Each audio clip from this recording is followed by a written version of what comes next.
लीजिए सुनिए सूर्यकांत त्रिपाठी निराला के लिखे उपन्यास चोटी की पकड़ का भाग 22 मेरी यानी समीर गोस्वामी की आवाज में।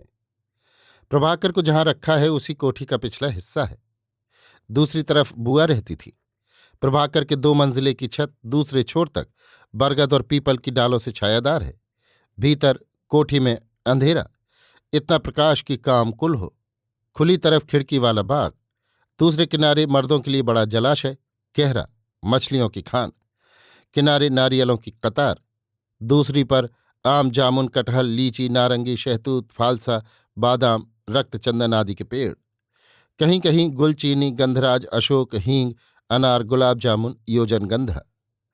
खुली हवादार खिड़कियों के एक बगल पलंग बिछा है, मशहरी लगी है।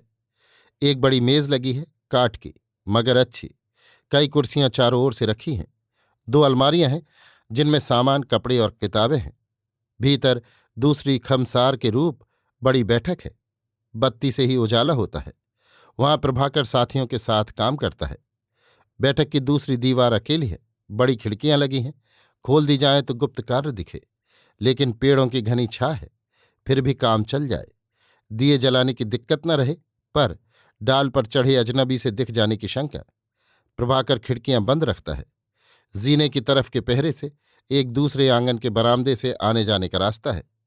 प्रभाकर के कमरे के छोर से तालाब को निकलने का एक बाहरी जीना है। पहले नीचे और ऊपर के दरवाजों में ताले पड़े रहते थे, लोहे के पात जड़े बाहर वाले और काठ के भीतर वालों में। ये उसका एकांत रास्ता है। गिर जाने पर पहरे वाले जीने से उतरने का दूसरा रास्ता है। फिर कई तरफ फूटी दालानें आंगन से आंगन को चलने वाली हैं। वास निर्जन, निकलने और बैठने की राह प्रभाकर देख चुका।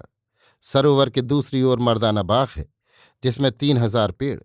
गढ़ की दीवार के दूसरी तरफ गांव का रास्ता, निर्जन और भी राहें हैं। इससे वो एक रोज बाहर के लिए निकल चुका है। रासपुर बड़ा गांव केंद्र है चरखे और करघे के काम का। चरखे और करघे का काम होता है। जनता और जुलाहों में प्रचार भी। सभी कमकरों का दिल बढ़ा हुआ, स्वदेशी प्रचार के गीत गाते हुए, काम करते हुए। प्रभाकर का व्याख्यान हुआ। निरीक्षक जैसे गए थे, बहुत से दूसरे केंद्र गए, फिर कलकत्ता चलने का बहाना बनाकर लौटे और रात को अपने प्रासादवास पर आए। बंगाल और सारे देश में आंदोलन की चर्चा है। सैकड़ों कर्मी प्रांत में फैले हुए, संगठन और व्याख्यान और काम करते चले। विदेशी का बहिष्कार जोरों पर, जगह जगह युगांतर की छिपकर बातें, सुरेंद्रनाथ और विपिन चंद्र के व्याख्यानों की तारीफ, अखबार रंगे हुए, वंदे मातरम का पहला समस्वर आकाश को चीरता हुआ, गीत, भिन्न कवियों गायकों के भी संगठन, काम, दिन रात काम, एक लगन। प्रभाकर नहाने चला। सरोवर पर पक्के घाट हैं। लंबान की दोनों पंक्तियों के बीचों बीच दूसरा घाट निकट है, एकांत रहता है। कोठी के पिछले छोर से दूसरी तरफ वाला घाट निकट पड़ता है। प्रभाकर उसी में नहाता है।